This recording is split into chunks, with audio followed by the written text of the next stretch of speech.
सपने वो नहीं है जो नींद में आते हैं, सपने तो वो है जो नींद आने नहीं देते हैं। इंतजार करने वालों को उतना ही मिलता है जितना कोशिश करने वाले पीछे छोड़ के चले जाते हैं। करता रहे तू इंतजार, बन जा आलसी, कुछ नहीं मिलेगा। नमस्कार, मैं Vivek Bindra, founder and CEO बड़ा बिजनेस.com। खड़ा हो गया हूं रामेश्वरम के उस मल्लाह के बेटे, उस मल्लाह के बेटे जिसके एक कान में गीता के श्लोक गूंजते थे और दूसरे कान में डार्विन के सिद्धांत।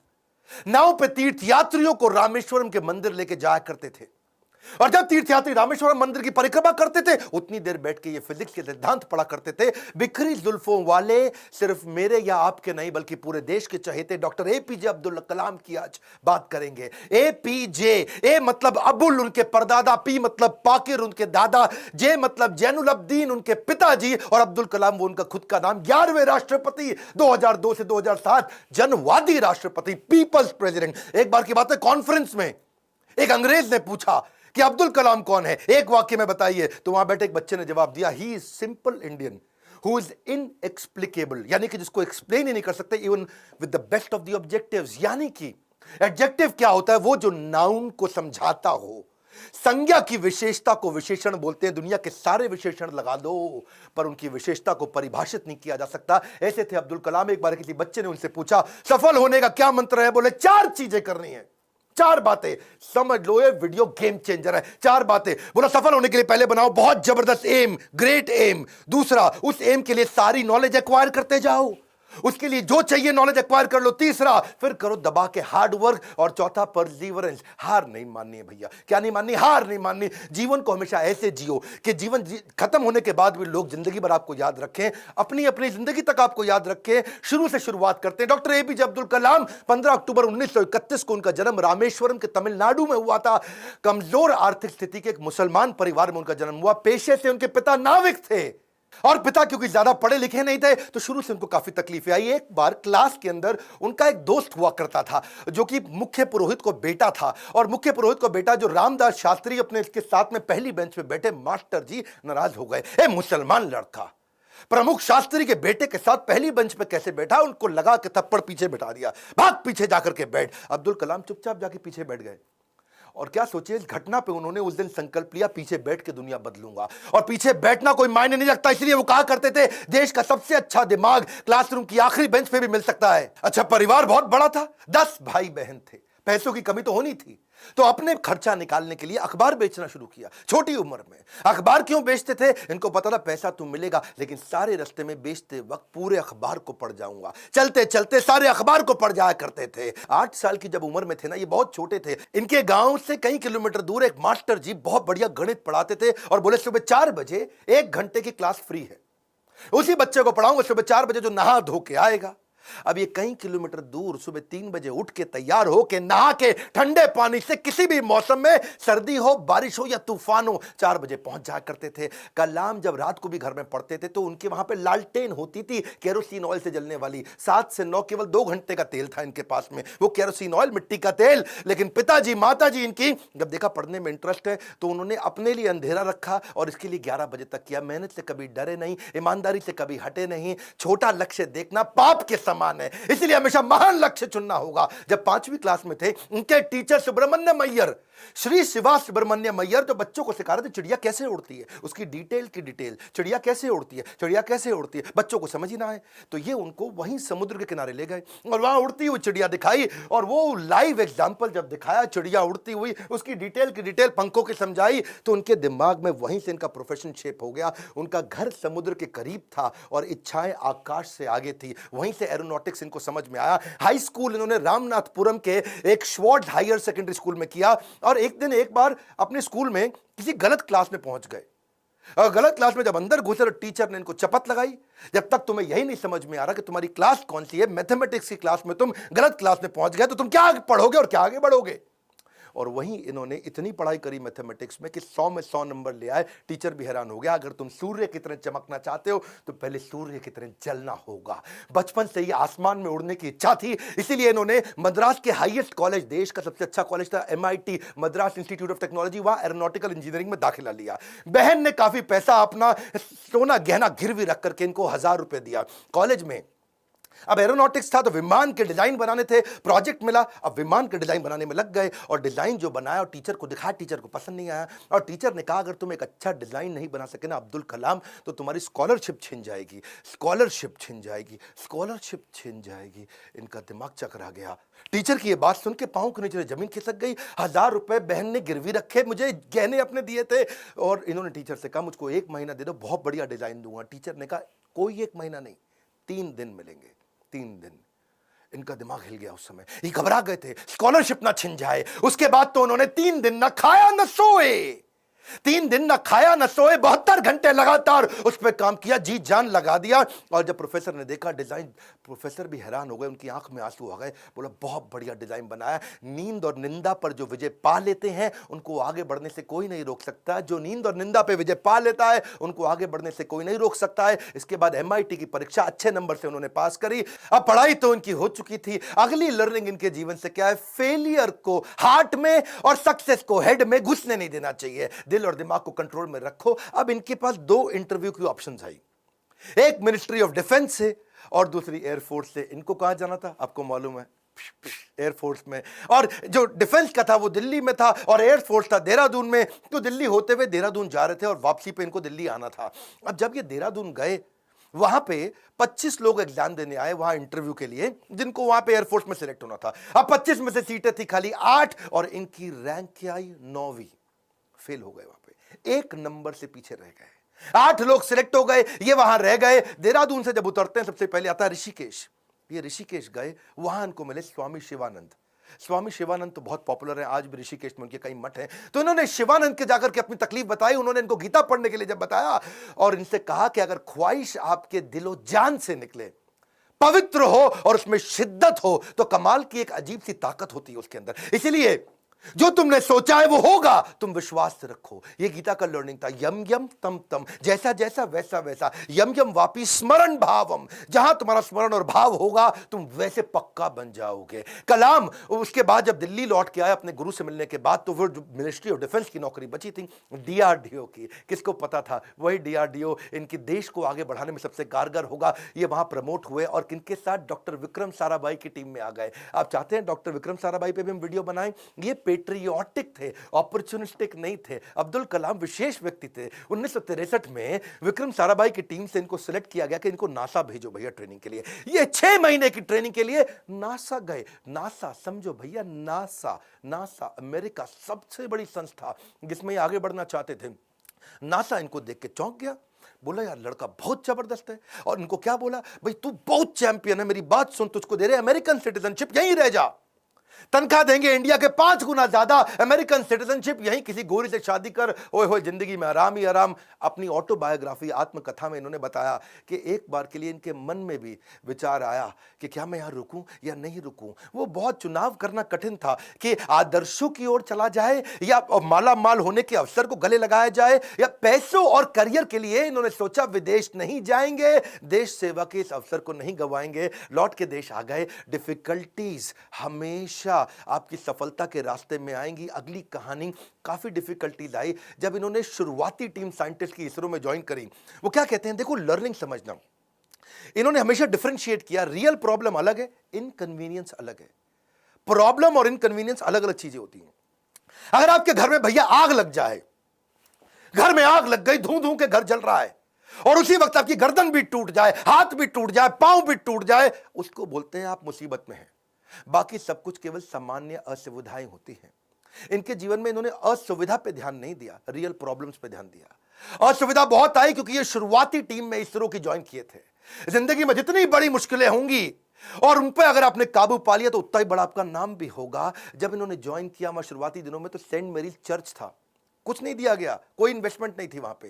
सेंट मेरीज चर्च को इन्होंने अपना ऑफिस बनाना पड़ा इनको। वहां सारे साइंटिस्ट इंजीनियर जो नासा से ट्रेन होके आए थे वो चर्च में बैठ के ऑफिस में बैठे और बीच पे उन्होंने समुद्र के किनारे अपना रॉकेट का लॉन्च पैड बनाया। और जो अस्तबल होता है या बल्कि कैटल शेड जो गौशाला होती है वहां की लेबोरेटरी बन गई। बिशप जो चर्च के फादर थे उनके घर को इन्होंने अपना वर्कशॉप बनाया। साइकिल पे और बुल्लक कार्ट समझते हैं, बैलगाड़ी है जी, धीरे धीरे चक्का चलता या खुद ही साइकिल पे रॉकेट रख रख के ले जा रहे थे। रॉकेट के छोटे छोटे पार्ट वाटर सैटेलाइट, आज भी फोटोग्राफ्स हैं। सारी डिफिकल्टीज के बीच में इन्होंने पहला साउंडिंग रॉकेट 1963 में लॉन्च किया था। ये इतना मशगूल हो गए भैया काम में, इतना मशगूल हो गए, इनकी सगाई फिक्स हो गई थी। उस समय ये 32 साल की उम्र थी, इनकी सगाई फिक्स हो गई, ये काम में लगे रहे, भैया रॉकेट जाएगा, रॉकेट जाएगा, देश का पहला रॉकेट जाएगा। ये सगाई पे जाना भूल गए लोग बेचारे, वहां मंडप पे इंतजार करते रहे। मंडप तो नहीं, रिंग सेरेमनी थी, वहां इंतजार ही करते रह गए। अरे अब्दुल कलाम आएगा, अब्दुल कलाम रॉकेट बनाने में लगे थे देश के लिए। जीवन में कठिन दौर से गुजरते वक्त ये मत सोचिए कि ये जिंदगी में कठिनाइयां हमेशा रहेंगी। ये कठिनाइयां आई हैं और चली जाई हैं, चली जाएंगी। इन्होंने गीता हाथ में पकड़ ली थी, इनको इनके गुरु ने दिया था, और गीता में क्या बताया, आगाम पाइनो, कठिनाइयां आएंगी और चली जाएंगी। 1969 में इसरो के डायरेक्टर की जब इनको कमान दी गई तो उन्होंने सोचा कि क्यों नहीं SLV-3। SLV-3 क्या होता है? ये एक होता है सैटेलाइट लॉन्च व्हीकल, यानी कि कभी सैटेलाइट को भेजते हैं तो उसका एक लॉन्च व्हीकल चाहिए होता है।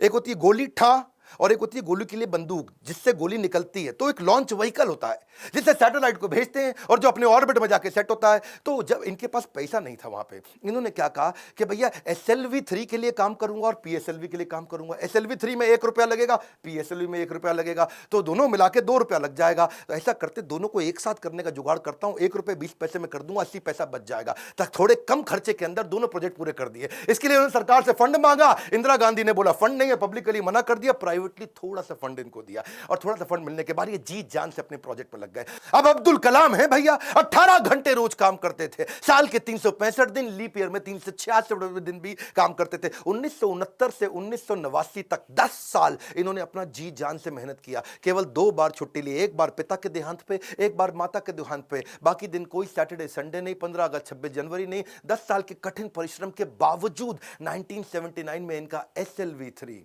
सैटेलाइट लॉन्च व्हीकल फेल हो गया। और जब फेल हुआ तो ये बहुत घबरा गए, क्योंकि उस समय ये इसके ऊपर पूरा देश देख रहा था इनको, पूरी दुनिया की मीडिया देख रही थी इनको, हताश हो चुके थे। और उस परिस्थिति में इनके जो प्रोफेसर सतीश धवन जो चेयरमैन थे उस समय, उन्होंने इनको बुलाया कि आओ अब्दुल कलाम, चलो मीडिया इंतजार कर रही है, वहां जाके बात करना होगा। कलाम घबराए हुए थे, अब सब कुछ मेरे ऊपर आ जाएगा, क्योंकि ये मिशन डायरेक्टर, प्रोजेक्ट डायरेक्टर थे। As a mission director, project director, इनके फेलियर पे पूरी दुनिया देख रही थी। और जब सतीश धवन ने इनको बुलाया तो ये और घबरा गए, अब मीडिया को क्या जवाब दूंगा। मीडिया ने कहा करोड़ों रुपया तुमने देश का लगा के बर्बाद कर दिया, तुम्हारे को क्या अधिकार था। और वहीं प्रोफेसर सतीश धवन ने माइक ले लिया और माइक लेकर के क्या बोला, ये टीम बहुत जबरदस्त है, पहली बार किया है, फेल हुए हैं, 1 साल के अंदर यही टीम दोबारा इसी SLV-3 को लॉन्च करेगी। और दुगनी ऊर्जा भर दी टीम के अंदर। सारे फेलियर को, अब्दुल कलाम के फेलियर को उन्होंने अपने ऊपर ले लिया। ये देख करके अब्दुल कलाम हैरान हो गए।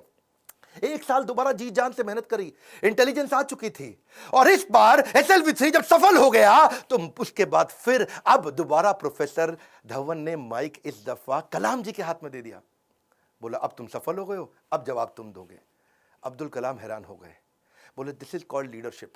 हाउ टू हैंडल सक्सेस ये सबको आता है, हाउ टू हैंडल फेलियर ये प्रोफेसर धवन ने सिखाया कि जब मैं सफल होऊंगा तो टीम को क्रेडिट दे दूंगा, और जब विफल होऊंगा तो सारा का सारा फेलियर अपने ऊपर ले लूंगा। इस बात से प्रभावित आगे चल के इंदिरा गांधी भी हो गई, और देखा क्या उन्होंने कि ये दोनों ने बहुत जबरदस्त काम किया। उन्होंने प्रोफेसर धवन को बोला मैं अब्दुल कलाम से मिलना चाहती हूं, इन्होंने अब्दुल कलाम को बोला आ जाओ भैया, इंदिरा गांधी मिलना चाहती हैं। वो बोले भाई मेरे पास तो कपड़े नहीं, मैं चप्पल में फटी हुई घूम रहा हूं, मैं कैसे अब उनके आकर के मिलूंगा। तो उन्होंने कहा कि भाई कलाम तुम पहले से ही सफलता का सूट पहने हुए हो, कलाम तुमने पहले से ही सफलता का सूट पहना है, कपड़ों का सूट नहीं चाहिए।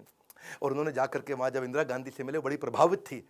उन्होंने कहा कि अब तुम्हारे को डिफेंस में और काम करना पड़ेगा। इस समय चाइना भी, पाकिस्तानी भी, आजू बाजू सब लोग मिसाइल की तैयारियां कर रहे हैं, तुम मिसाइल बनाओ हमारे देश के लिए। और उसी समय अटल बिहारी वाजपेयी से भी उनकी पहली मुलाकात हुई। अटल से जब उन्होंने हाथ मिलाने के लिए आगे बढ़ा तो अटल इनसे हाथ नहीं मिलाए, अटल बिहारी जी इनको गले लगा लिए। इंदिरा गांधी मुस्कुराई, बोलिए ध्यान रखना अटल बिहारी जी ये मुसलमान है। अटल बिहारी बोले ये मुसलमान बाद में हैं, पहले हमारे देश के नागरिक हैं और हमारे देश के महान साइंटिस्ट हैं। अब्दुल कलाम उनको देख के बहुत मुस्कुराए। सफलता पे सफलता मिल रही थी, उसका उन्हें इनाम भी मिल रहा था। 1981 में पद्म भूषण अवार्ड दिया, 82 में DRDO का डायरेक्टर बना दिया। डिफेंस की ऑर्गेनाइजेशन DRDO उसके मुख्य पद पे आ चुके थे, पर मन से वो खुश नहीं थे, मन से खुश नहीं थे, क्योंकि जानते थे कि चाइना और पाकिस्तान मिसाइल पे मिसाइल बना रहा है और उन्हें देश की सुरक्षा खतरे में नजर आ रही थी। उस दौरान कमाल की बात देखो, अजीबो गरीब इमेजिनेटिव व्यक्ति थे अब्दुल कलाम जी। उन्होंने महाभारत को पढ़ना शुरू किया और महाभारत में बर्बरीक की कहानी सामने आई, उससे बड़े इंस्पायर्ड हुए। बर्बरीक की कहानी अलग सी थी। बर्बरीक कहते हैं कि उनके पास 3 तीर है और 3 तीर से वो क्या करेंगे, पहले तीर में सबको प्रोटेक्ट कर लेंगे, भाई किस किस को प्रोटेक्ट करना है, दूसरे में किस किस को अटैक करना है। मेरी बात समझना, पहले 2 तीर में क्या करेंगे, किसको अटैक करना है उन सबको डिसाइड कर लेंगे, उसके बाजू में किस किस को, सबको थोड़ी पूरा का पूरा शहर उड़ा दें। भाई जिसको प्रोटेक्ट करना है उसको सिलेक्ट कर लिया, जिसको अटैक करना है उसको सिलेक्ट कर दिया, तीसरे तीर में गेम ओवर, खत्म कर दिया। तो उनके पास 3 तीर थे। वहां सोचे यार ये तीर किसको प्रोटेक्ट किसको अटैक कैसे जाना है, किधर किधर जाना है, बड़ा गाइडेड तीर है। वहां से उन्होंने इंटीग्रेटेड गाइडेड मिसाइल प्रोग्राम तैयार किया कि क्यों नहीं कोई ऐसी मिसाइल बना दे कि आदमी लेफ्ट भागे तो मिसाइल लेफ्ट चली जाए, आदमी राइट भागे तो मिसाइल राइट चली जाए, और जिस टैंक को उड़ाना है वो टैंक आगे निकल गया तो मिसाइल आगे चली जाए। गाइडेड मिसाइल कैसे बनाए, बर्बरीक के उनको इस प्रसंग से इमेजिनेटिव थे। एक इंटरव्यू में बोले कि भगवान कृष्ण के सुदर्शन चक्र से सीखने को मिला। भाई भगवान कृष्ण का सुदर्शन चक्र बड़ा रिमोट कंट्रोल्ड होता है। भाई कृष्ण ने चक्कर छोड़ा और सामने वाले के पास जाके पहले चक्कर रोक दिया, जितनी देर पहले बातचीत करनी है बातचीत कर लिया, चक्कर घूमे जा रहा है, और जब बोलते खत्म करो अटैक करो तो चक्कर मारा उसको और वापस आ गया। तो बोले यार ये बड़ा सिस्टम है, बड़ी एडवांस टेक्नोलॉजी थी। तो वहां से उनको इंटीग्रेटेड गाइडेड मिसाइल ये मॉडल उन्होंने शुरू किया और उसके बाद उन्होंने एक के बाद एक मिसाइल की झड़ियां लगा दी। देखो, who dare to imagine the impossible are the ones who will break all human limitations. Imagination के बारे में वो हर कॉलेज में लेक्चर दिया करते थे। 1985 में उन्होंने त्रिशूल नाम की मिसाइल लॉन्च करी, फिर उन्होंने पृथ्वी लॉन्च करी 1988 में। 89 में अब अग्नि के पीछे लगे हुए थे। उन्होंने आकाश भी कर दिया, नाग भी कर दिया, अग्नि नहीं होती थी उनसे, अग्नि में बार बार फेल हो रहे थे। अग्नि मिसाइल ये बड़ी इंपॉर्टेंट प्रोजेक्ट था, लेकिन देश भर में अब लोगों ने क्वेश्चन करना शुरू कर दिया। लोग अपने अपने हिसाब से इसका अलग अलग मतलब निकाल रहे थे, भाई क्यों फेल हो रहे हैं। अमूल ने तो वहां पे एक एड लगा दी और अमूल कहता है जी अग्नि मिसाइल के अंदर तुम्हारा पेट्रोल कम पड़ जाता तो अमूल का बटर डाल लो। लोगों ने मजाक बनाना शुरू कर दिया और बार बार लोगों के सवालों के कारण ये बहुत सीरियस थे। और उसी 89 के एंड आने से पहले पहले इन्होंने अग्नि को भी सफल बना दिया। बार बार असफल होने पर भी उत्साह न खोना ही सबसे बड़ी सफलता है। बाकी सारे शक्तिशाली देशों को वो देख रहे थे, वो मिसाइल लॉन्च कर रहे थे, दूसरे महाद्वीप पे कैसे अटैक कर सके, इंडिया से मिसाइल छोड़े यूरोप तक पहुंच सके, अमेरिका तक पहुंच सके, दूसरे महाद्वीप तक पहुंच सके। सब लोगों ने बड़ी तैयारी करी। इन्होंने 89 में अग्नि को जब लॉन्च किया तो रशिया, यूएस, चाइना, फ्रांस और यूके के बाद भारत छठा देश था जिसने इतने पावरफुल मिसाइल्स बनाए। मेरी बात समझिए, दुनिया भर के 250 देशों को पीछे करके अब्दुल कलाम थे जिन्होंने भारत को छठे रैंक पर लाके खड़ा किया। हाँ, ये कहते थे मिसाइल यूज नहीं करना है, लेकिन विराट रूप तो दिखाना है ना अपना। 10वें अध्याय के बाद जब भगवान कृष्ण ने देखा कि अर्जुन उबासी ले रहा, अर्जुन सीरियस नहीं ले रहा, तो मैं विराट रूप दिखाऊं। और जब कृष्ण ने विराट रूप दिखाया, कृष्ण ने मारा नहीं, किसी को विराट रूप दिखाया, अर्जुन एकदम लाइन पे आ गया, बात समझ आ गई बात। इसीलिए कभी कभार बाजू का पाकिस्तान, चाइना जब आंख दिखाए तो विराट रूप दिखा दो, थोड़ी मिसाइल छोड़ देंगे, विराट रूप दिखा दो, अपने आप लाइन पे आया, समझ आ गया, वापस आ जाओ, सॉरी।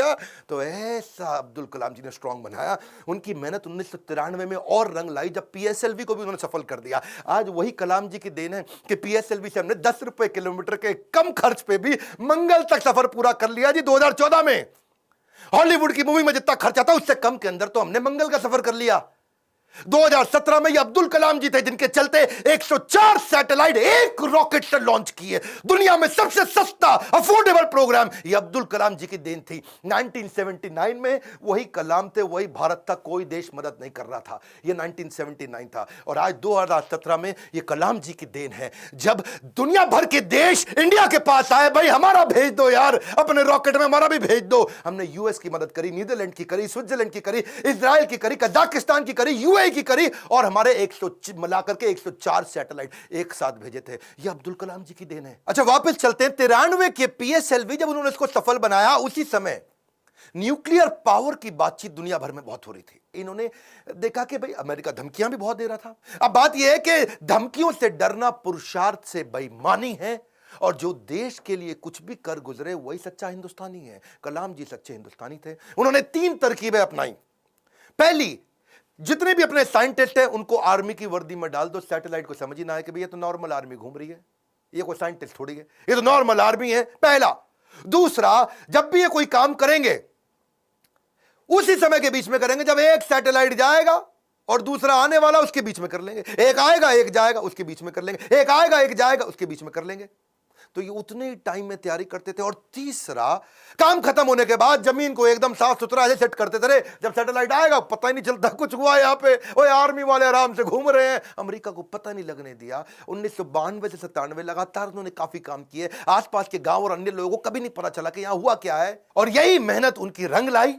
1998 में भारत ने ऑपरेशन शक्ति के नाम से परमाणु परीक्षण कर दिया, चुपचाप कर दिया। आज इन्हीं प्रयासों से भारत परमाणु समृद्ध बन पाया है। 5 देश थे उस समय में, फ्रांस था, यूएस था, रशिया, यूके और चाइना। ये 5 देश थे। हमें किसी से दिक्कत नहीं थी, हमें चाइना से दिक्कत थी, क्योंकि चाइना चुपचाप उस समय पाकिस्तान को भी परमाणु शक्ति दे रहा था। वो तो आपको पता ही है जी, है वो तो उसका नाजायज, मैं ज्यादा नहीं बोलूंगा। तो उसके चक्कर में, पाकिस्तान और चाइना के चक्कर में यहां इंडिया ने काम पूरा कर दिया। उनके लगातार प्रयास जो चलते 1997 के अंदर उनको भारत रत्न दिया गया। 41 साल तक उन्होंने भारत की सेवा करी। 1999 में वो रिटायर हुए। उन दिनों वाजपेयी जी एक्शन में चल रहे थे इधर, यहां ये रिटायर हुए, वाजपेयी जी एक्शन में, उन्होंने फोन मिला दिया, ओ हाँ भी कलाम जी बात सुनो यार, अपना मंत्रिमंडल हम बना रहे हैं, तुम्हारे को हम मिनिस्ट्री देना चाहते हैं, आ जाओ यार, तुम बुद्धिमान आदमी हो। विजनरी लीडर थे वाजपेयी जी, अपने आप में विजनरी थे। बोले अब्दुल कलाम को लूंगा तो बहुत अच्छा रहेगा,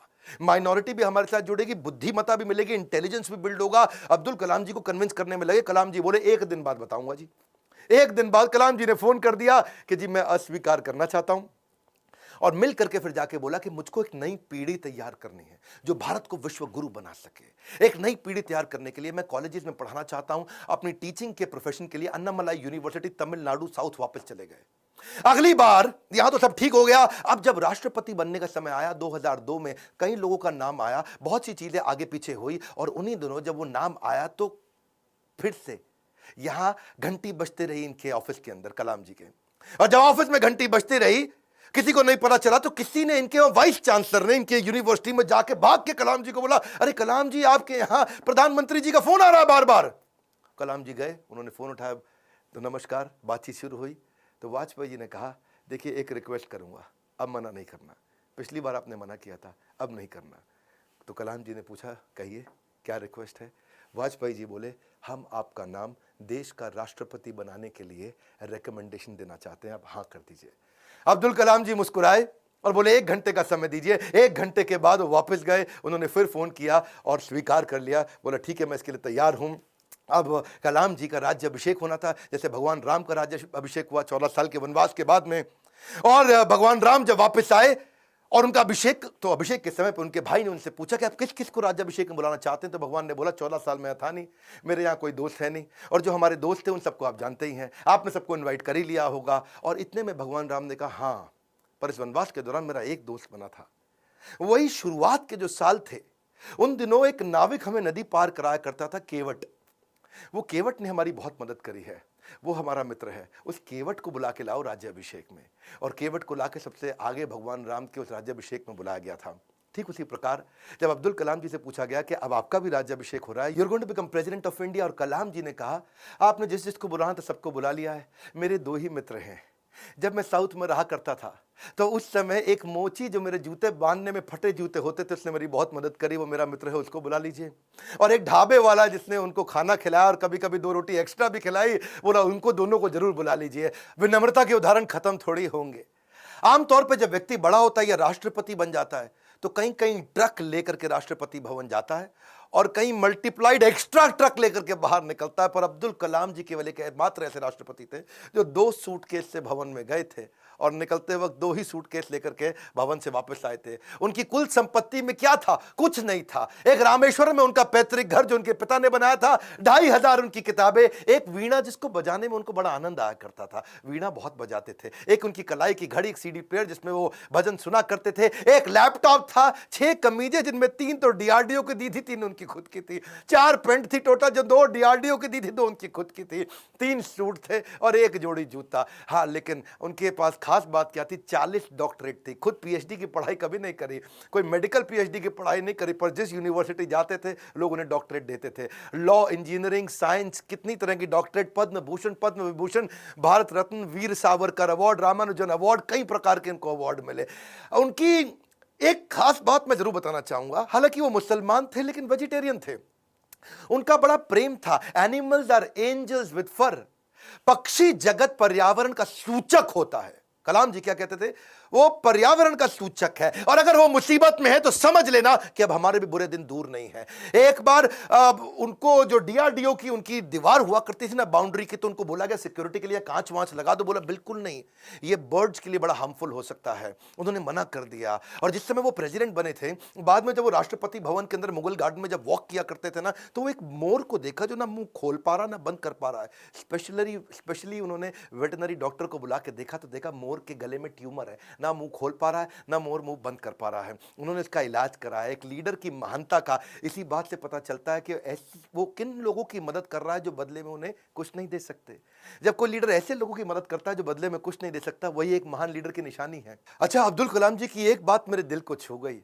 वो परिवारवाद नहीं, राष्ट्रवाद में बिलीव किया करते थे। जब वो राष्ट्रपति भवन में थे, See, he's a man of principle and therefore is always respected everywhere. उनके क्योंकि जो भाई थे ना, उनको बहुत प्रेम करते थे, बहुत प्रेम करते थे अपने भाई से, बचपन से ही प्रेम था। और उनके अपने सगे भाई का पोता दिल्ली के अंदर मुनीरका में किराए के कमरे पर रहा करता था। 2006 में जब कलाम ने एक दफा सारे परिवार को इनवाइट किया, क्योंकि उनका कोई परिवार वहां रहता नहीं था, वो राष्ट्रपति भवन में अकेले रहते थे।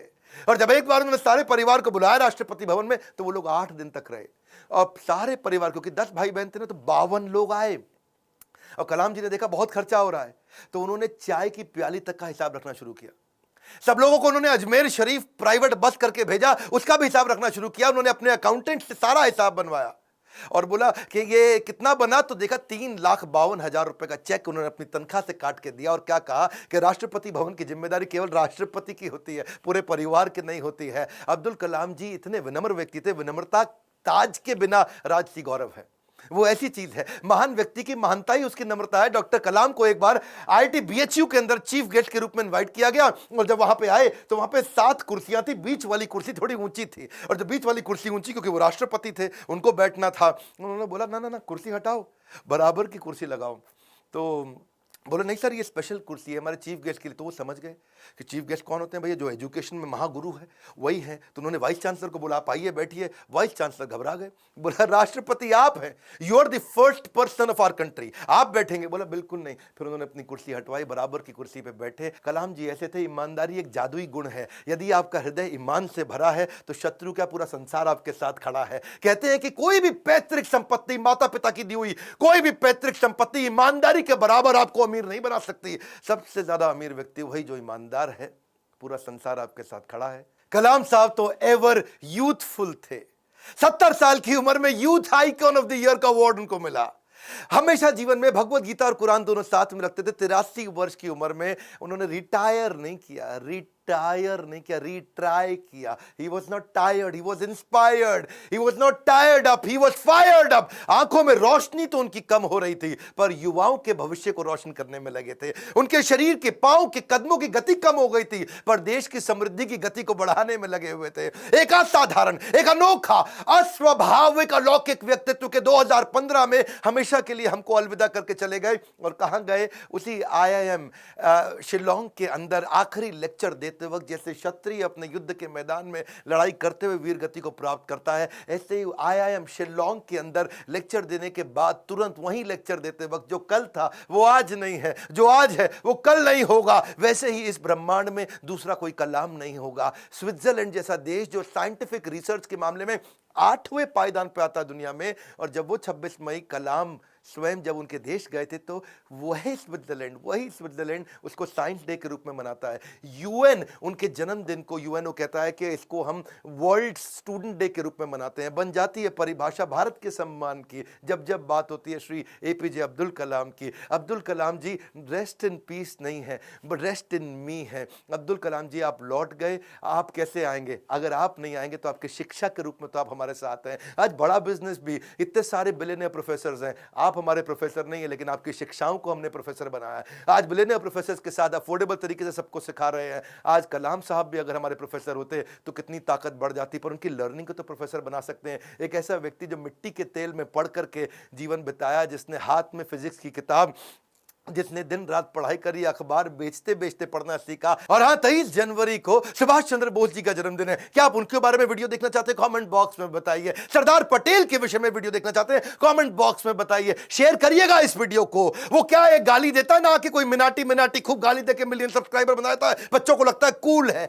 देश का चरित्र बनाना है, गाली बोलना नहीं सिखाना है। इस वीडियो को शेयर करिए। अगर आप माँ बाप, अपने बच्चों को जरूर दिखाइए। हमारे को और अब्दुल कलाम बढ़ाने हमारे देश में। इस वीडियो को देश भर में, दुनिया भर में पहुंचाइए। हमारे साथ जुड़े रहने के लिए, नए हैं तो आके सब्सक्राइब करने के लिए आप सबका हृदय की गहराइयों से प्रेम पूर्वक बहुत बहुत धन्यवाद।